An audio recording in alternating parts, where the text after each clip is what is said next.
Assalamu alaikum to all of my dear students. How are you? I hope you are all fine. I am your physics teacher, Ms. Shumaila, and I will talk to you about your model paper.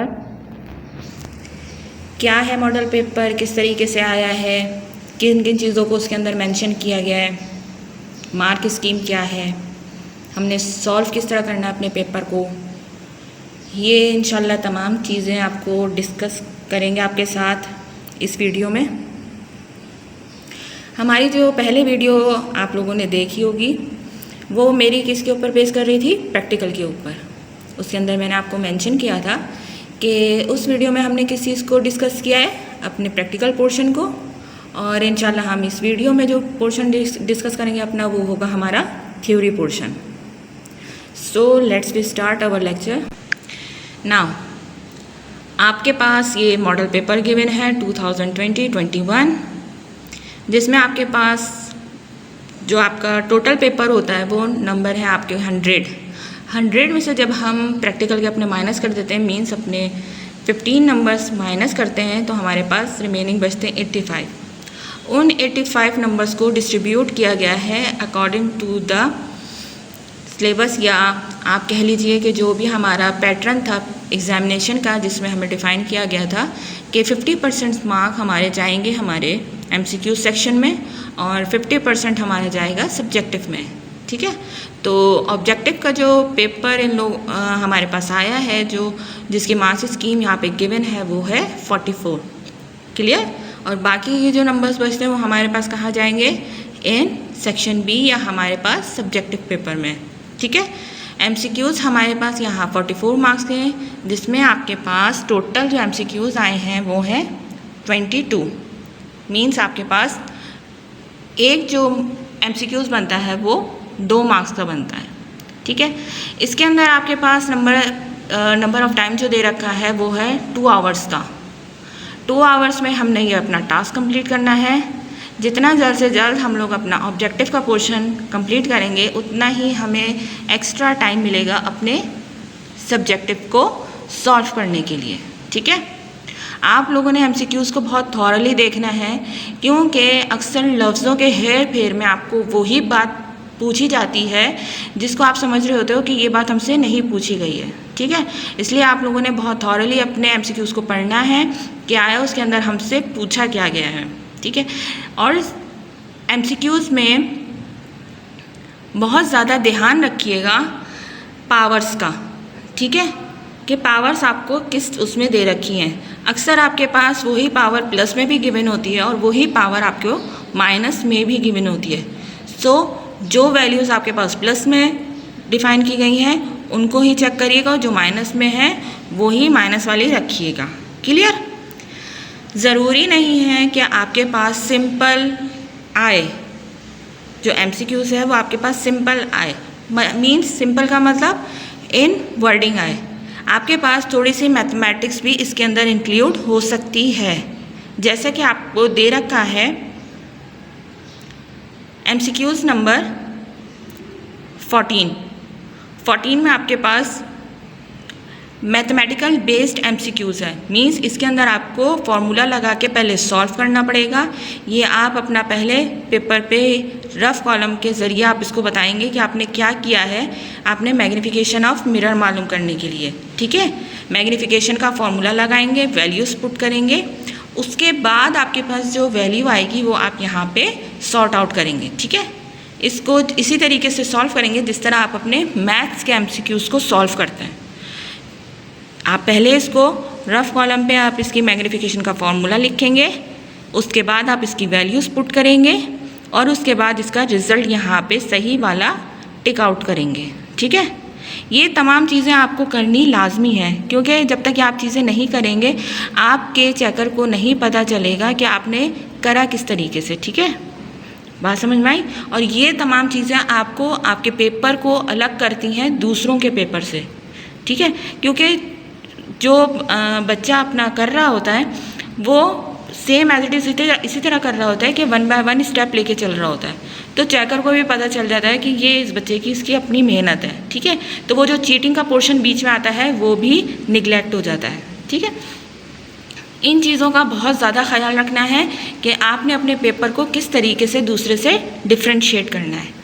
ये तमाम चीज़ें हम लोग पहले भी class में discuss कर चुके हैं, लेकिन दोबारा इसलिए बता रही हूँ कि ताकि आपको ये अच्छे तरीके से मेंशन हो जाए कि हमने आया पेपर करना किस तरीके से। ठीक है ना, इसमें आपके पास दे रखा है जो हेडर है वो आप देख लीजिए एक दफ़ा। आपके पास सेक्शन ए है जो आपके पास कंपलसरी यानी कि मल्टीपल चॉइस के क्वेश्चन के ऊपर डिपेंड करता है। आपने क्या करना है, attempt all question from this section. आपने सारे के सारे MCQs इसमें अटेम्प्ट करने हैं, बहुत थॉरली पढ़ के आपने इसको चेक करना है और उसके बाद आपने अपना टिक आउट करना है। ठीक है। नाउ जो सेकंड पॉइंट है इसका, do not copy down the questions, write only the correct answer against the proper number of question and it according to the question paper. आप लोगों ने पूरा राइट डाउन नहीं करना, बल्कि सिर्फ वो करना है जिसको आप सही समझते हैं या सही ऑप्शन समझते हैं, उस चीज़ को खाली इसको राइट डाउन करना है। It's just clear. पूरा नहीं उतारना MCQs। अक्सर बच्चों को यही लग रहा होता है कि वो पूरे MCQs उतार रहे होते हैं। पूरा MCQs उतारने की ज़रूरत नहीं है, उसको थॉरली पढ़िए अपने MCQs पेपर में और फिर इसको आप अपनी आंसर शीट पे इसका सिर्फ और सिर्फ आंसर लिखिए। ठीक है। आंसर लिखने हैं, इसमें A, B और C करके आपके पास नहीं दे रखे ऑप्शन, बल्कि स्टार्स की शक्ल में आपको ऑप्शन दे रखे हैं। सो आप कंप्लीटली इसको डिफ़ाइन करेंगे अपनी आंसर शीट में। ठीक है। सेम मैं दोबारा रिपीट कर रही हूँ उसी बात को कि अगर आपके पास इस किस्म का कोई मैथमेटिकल MCQs आ जाता है, जैसे कि आपको यहाँ पे 15 नज़र आ रहा है, तो आप इसको पहले सॉल्व करेंगे। सॉल्व करने के बाद जो इसका आंसर आएगा वही आप इसके अंदर मेंशन करेंगे। जो सॉल्यूशन वाला पार्ट होगा वो आप साइड में रफ कॉलम बना के करेंगे और उसके बाद जो सही आंसर होगा वो आप अपने राइट डाउन करेंगे। ठीक है। हर जो इसमें दे रखा है MCQs उसके मैं नंबर पहले ही बता चुकी हूँ कि 2 नंबर का एक MCQs आपका बनता है। जब हम टोटल पे आते हैं 44 पे, तो हमारा ईच जो सेक्शन बनेगा यानी ईच पार्ट बनेगा MCQs का वो 2 नंबर का बनेगा, यानी कि हमारा एक MCQs 2 नंबर पे डिपेंड कर रहा है। नाउ अब आते हैं हम लोग अपने सब्जेक्टिव पे। सब्जेक्टिव जो हमारा आपका पोर्शन है वो आपके पास जो मार्क्स स्कीम दे रखी है वो है 24 की। इसके अंदर जो हमारे पास सेक्शन बनते हैं वो कौन कौन से हैं। सेक्शन A तो हमारा चला गया MCQs पे, क्लियर। नाउ जो सेक्शन B है उसके अंदर हमारे पास 2 पार्ट हैं। दोबारा बता रही हूँ, 2 पार्ट हैं, एक हमारा थ्योरी का पार्ट है और दूसरा न्यूमेरिकल का। जो पार्ट 1 है थ्योरी का वो मार्क्स दे रखे हैं, उसके ऊपर 12 मार्क्स की मार्क्स स्कीम दे रखी है। इसके अंदर आपको अटैम्प्ट करने हैं 6 क्वेश्चन आपको गिवन है, इसके अंदर आपको 3 करने हैं क्वेश्चन, 3 अटैम्प्ट करने हैं जो कि इक्वल कैरी मार्क है। 4 नंबर का आपका एक सवाल बनता है, तो उसके अंदर उस हिसाब से आपने अपने करने हैं। अच्छा, आप लोगों को जैसे पता है कि हर सवाल की मार्क्स स्कीम बराबर है, ठीक है, तो आप लोग वो सवाल उठाने की कोशिश करिएगा जो छोटा हो। लेंदी क्वेश्चन पे जाने की आपको ज़रूरत नहीं है, बल्कि आपको वो वाला क्वेश्चन उठाना है जो छोटा भी हो, शॉर्ट हो और जो आसानी से आप कर सकें, क्लियर, जिसमें आपको पता हो कि हाँ ये मुझे बिल्कुल परफेक्ट है तो मुझे वो ही उठाना चाहिए। ठीक है। आप लोग ये नहीं सोचिएगा कि बड़ा सवाल है तो शायद मुझे ज़्यादा नंबर मिल जाएंगे, ऐसा कुछ नहीं है। मार्क्स स्कीम जो डिवाइड होती है उसी बेस के ऊपर आपको सवाल का जवाब लिखना होता है। ठीक है। अगर आपसे सिर्फ स्टेट करने को कह रहे हैं तो आपने सिर्फ स्टेटमेंट ही देनी है, या आपसे अगर डिफ़ाइन करने को कहा जा रहा है तो सिर्फ आपने डिफ़ाइन ही करना है। ठीक है। जो आपका जैसे कि आपका क्वेश्चन नंबर 2 यहाँ पे गिवन है कि आपसे क्या पूछा जा रहा है, define physics and write the importance of physics in our daily life. तो उसके अंदर क्या है कि आपने सिर्फ और सिर्फ डेफिनेशन बतानी है फिज़िक्स की, कोई ब्रांचेस नहीं बतानी, कोई ब्रांचेस के नाम नहीं बताने, सिर्फ आपने फिज़िक्स की डेफिनेशन लिखनी है। उसके बाद आपने क्या करना है, सीधे आ जाना है importance of physics in our daily life. इसके जो आपके पास पॉइंट गिवन थे वो आपने करने हैं। ठीक है। दोबारा बता रही हूँ कि जो डिफ़ाइन करने की बात पूछी जाए तो ओनली डिफ़ाइन करनी है, और अगर आपके पास एक्सप्लेन करने की बात की जाए तो एक्सप्लेनेशन देनी है। क्लियर। क्वेश्चन नंबर 2 में आप देखिए तो आपके पास सेम वही बात आपके पास आ रही है कि आपने क्या करना है, डिफ़ाइन करना है रिफ्लेक्शन ऑफ लाइट। रिफ्लेक्शन क्या होता है with the help of diagram, आपने डायग्राम के ज़रिए भी बताना, मतलब डायग्राम बना के बताना है कि आपके पास कोई रे है, जब आपके पास किसी भी मीडियम में इंटरेक्ट होती है या उसके ऊपर पास आउट होती है तो उसके बाद उसका जो रिफ्लेक्शन होता है वो किस तरीके से होता है, रिफ्रैक्शन होता है, तो वो आपने डिफ़ाइन करना है। उसके बाद आपने अपना लॉ ऑफ रिफ्लेक्शन भी लिखना है, सही है। या आपने अपना सारा का सारा सवाल अच्छे तरीके से पढ़ना है, one by one sort out करते हुए जाना है। जैसे आपके पास ये सवाल 2 पोर्शन में है कि आपने पहले रिफ्रैक्शन को डिफाइन करना है with the help of diagram. आपने पहले डायग्राम बनाई, फिर आप अपने आएंगे पोर्शन बी पे, यानी कि जो सवाल का नेक्स्ट पार्ट है उसकी तरफ आएंगे। फिर आपने क्या करना है, लॉ ऑफ रिफ्रैक्शन की हेडिंग डालनी है, उसके बाद आपने लॉ लिखना है। इस तरीके से ये आपका सवाल कंप्लीट होगा। स्टेटमेंट देनी है सवाल क्वेश्चन नंबर 4 में, सिर्फ स्टेटमेंट जाएगी, नो डेरिवेशन, नो कुछ नहीं जाएगा इसके अंदर, ठीक है। बॉयल्स लॉ को डिफाइन करना है कि आया उसकी डेफिनेशन क्या है, डिफाइन करना है, स्टेटमेंट लिखनी है और उसके बाद उसकी मैथमेटिकल एक्सप्रेशन देनी है कि जो आपने स्टेटमेंट पे लिखा है उसकी मैथमेटिकल एक्सप्रेशन क्या बनती है, ठीक है। और जिसके बारे में आपकी अगर यूनिट गिवन है उसका सिंबल डिफाइन करना है तो वो आप दोनों चीज़ें उसमें ही डिफाइन करेंगे, ठीक है। हेडिंग डाल के अलग अलग छोटा छोटा करिएगा, मतलब ज़्यादा लंबा लिखने की ज़रूरत नहीं है। इसके अंदर सिर्फ और सिर्फ स्टेटमेंट जाएगी, स्टेटमेंट की हेडिंग जाएगी, उसके बाद आप मैथमेटिकल एक्सप्रेशन की हेडिंग डालेंगे, उसके बाद आप जाएंगे अपने यूनिट और सिंबल पे अगर लिखना हो तो। नाउ लिखना हो तो मतलब अगर उसके अंदर आता हो, मतलब अगर उसकी यूनिट और सिंबल अगर गिवन हो तो वह आप उसको मेंशन करेंगे, ठीक है। इसी तरीके से आपके पास आता है पार्ट 2। पार्ट 2 आपके पास सेम एज इट इज़ वही न्यूमेरिकल पर डिपेंड करता है। मार्क्स स्कीम आपके पास 12 है। 12 मार्क्स स्कीम जब आपके पास आई है तो वही 3 आपने क्वेश्चन अटैम्प्ट करने हैं, तो 4 नंबर का आपके पास आता है 1 MCQs।